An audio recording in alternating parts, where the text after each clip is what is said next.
Tes wawancara dalam tahap rekrutmen CPNS adalah salah satu tahapan yang menentukan apakah seseorang akan bisa diterima atau tidak. Waktu sebelum pandemi aja jumlah pelamar CPNS itu lebih dari 5 juta.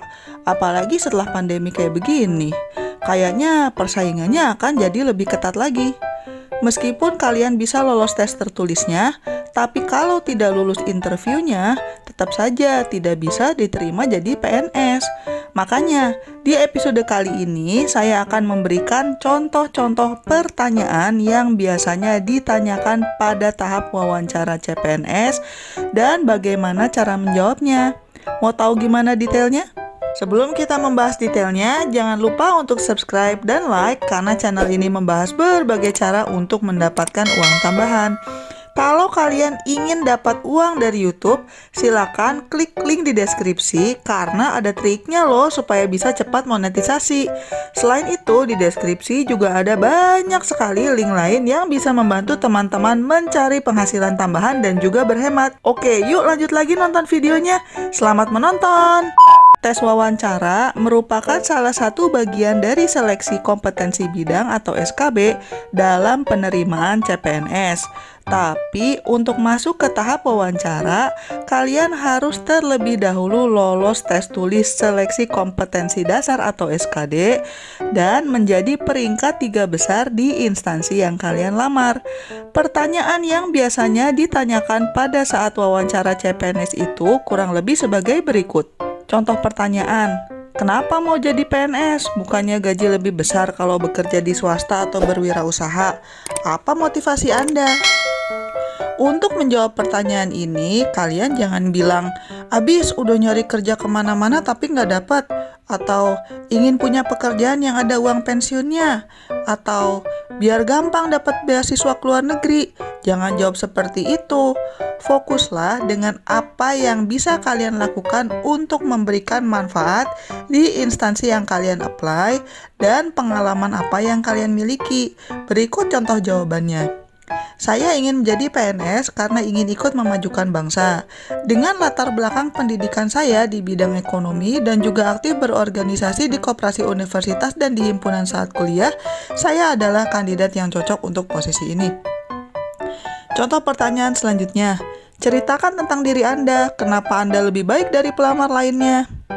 Nah, pertanyaan seperti ini bukan berarti Anda diminta untuk merangkum data pribadi dari lahir sampai sekarang ya.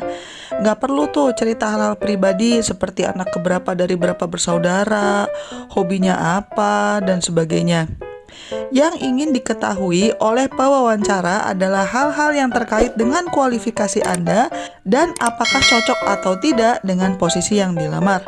Contoh jawabannya sebagai berikut. Nama saya Siska, saya lulus dari Universitas Tambalagi jurusan hukum dengan IPK 3,5. Waktu kuliah saya aktif berorganisasi di klub bahasa Inggris sebagai ketua dan juga aktif di klub pecinta lingkungan sebagai bendahara. Saya tertarik untuk melamar posisi sebagai staf di Kementerian Hukum dan HAM untuk ikut berkontribusi memajukan penegakan hukum di Indonesia. Dengan nilai akademis dan pengalaman berorganisasi tersebut, saya merasa bisa menjalankan tugas-tugas di posisi ini dengan baik. Contoh pertanyaan selanjutnya ya, apa kekurangan Anda?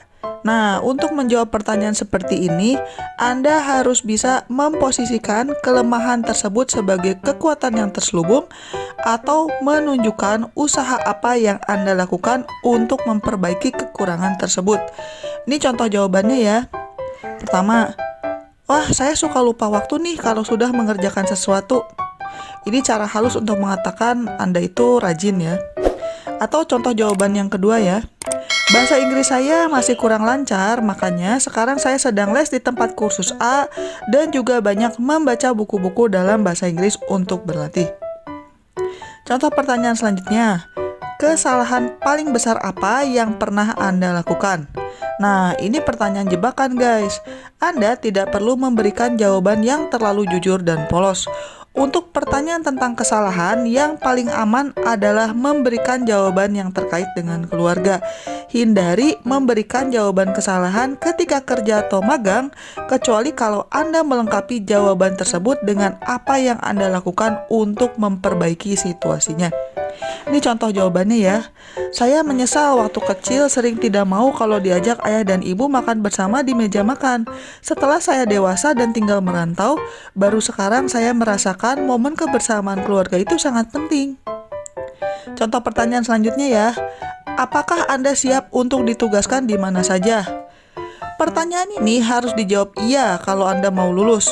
Kalau jawabannya tidak atau tergantung di mana, ini akan membuat Anda otomatis didiskualifikasi mengingat masih ada banyak sekali pelamar yang lain. Contoh pertanyaan selanjutnya, apakah Anda memiliki pertanyaan? Nah, ini pertanyaannya gampang-gampang susah ya. Kalau Anda bilang tidak alias tidak punya pertanyaan balik untuk mereka, Anda akan terlihat seperti tidak benar-benar tertarik dengan pekerjaannya. Tapi sebaliknya, kalau Anda menanyakan sesuatu yang basic banget yang bisa dengan mudah diperoleh di website mereka, Anda akan terlihat tidak melakukan riset yang benar sebelum melamar. Jangan juga menanyakan tentang tahap selanjutnya sesudah wawancara, karena kesannya Anda sok pede bakal lulus. Saran saya, berikanlah pertanyaan yang sekiranya mudah dijawab oleh pewawancara, tapi tidak bisa di Google hasilnya. Ini contoh jawabannya ya. Apa yang paling Anda suka dari bekerja di kementerian ini? Nah, itu dia contoh-contoh pertanyaan wawancara CPNS. Selain itu, ada beberapa tips supaya melancarkan interview kalian. Pertama, waspada bahasa tubuh. Orang yang mewawancara pelamar CPNS biasanya adalah orang yang sudah berpengalaman melakukan interview. Bisa psikolog atau bisa juga karyawan senior di instansi terkait. Hati-hati dengan bahasa tubuh kalian, karena akan sangat diperhatikan untuk mendeteksi apakah kalian bohong, kurang percaya diri, dan sebagainya. Selanjutnya, baca berita dan cari tahu tentang instansi yang kalian apply. Sebelum wawancara, jangan lupa untuk membaca koran atau portal berita untuk tahu isu apa yang sedang marak di Indonesia. Ini maksud saya yang terkait dengan kepemerintahan ya, bukan gosip artis. Selain itu, Google juga tentang instansi yang kalian apply supaya kalian bisa memberikan jawaban wawancara yang sesuai dengan konteks pekerjaan yang kalian lamar. Selanjutnya, dalam menjawab interview CPNS ataupun wawancara kerja lainnya, berikanlah jawaban yang bernada positif dan percaya diri. Jangan pernah menyalahkan pemerintah, dosen, keluarga, tempat kerja sebelumnya, dan sebagainya, karena akan memberikan kesan bahwa kalian orang yang suka mengeluh. Yang dicari adalah orang yang tahan banting dalam menghadapi masalah dan bisa fokus untuk mencari solusi. Selanjutnya, kalau kalian sudah lama mencari pekerjaan dan sudah melamar kemana-mana, ada kemungkinan CV-nya sudah ditulis sejak lama. Jangan sampai kalian lupa sendiri dengan apa yang kalian tulis. Makanya, sebelum interview, baca-baca lagi CV kalian. Oh iya, buat teman-teman yang baru lulus alias fresh graduate dan bingung mau nulis apa di CV-nya, silakan simak video saya yang lain karena saya pernah membahas tentang ini. Klik link di pojok atas atau di deskripsi. Selanjutnya, latihan menjawab interview.